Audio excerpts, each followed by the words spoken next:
avait son côté mystérieux au fond de ses yeux sombres et légèrement en forme d'amande. Ça déstabilisait toutes les personnes qui avaient le malheur de croiser son regard. Elle souriait peu, Jeanne, seulement de frêles sourires en coin, un peu timide mais tellement franc à la fois. Jeanne, elle aimait déposer quelques mèches de ses longs cheveux noirs sur son doux visage pâle. On la voyait toujours seule et ça n'avait pas l'air de la déplaire plus que ça. Elle regardait les groupes de personnes qui sont tous hypocrites entre eux. Elle semblait bien en rire, Jeanne. Elle semblait bien heureuse de n'avoir affaire qu'à elle-même.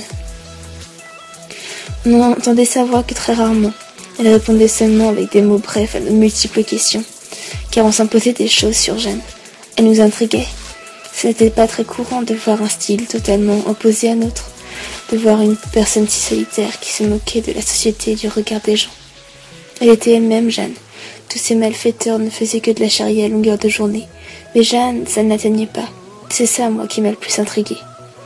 Elle semblait forte, mais j'ai vite compris que Jeanne, elle souffrait. Jeanne, elle n'était pas si heureuse que ça. Jeanne, on ne voyait pas son côté faible, car pour elle, les moqueries, la solitude, c'est rien. C'est rien comparé à tout ce qu'elle a bien pu vivre. C'est rien côté de toutes les larmes qu'elle a pu verser. Jeanne, elle attend un miracle, mais elle n'est pas folle. Elle sait bien qu'il y a peu de chances que quelque chose de bien se pointe dans ce monde où la haine règne. Mais c'est pas sa force, c'est sa patience, c'est son espoir.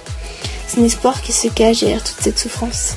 Alors Jeanne, vous pouvez passer vos journées à la critiquer, à la regarder de haut en bas, parce qu'elle est différente. Vous pouvez rire, mais croyez-moi, ça ne la touchera pas.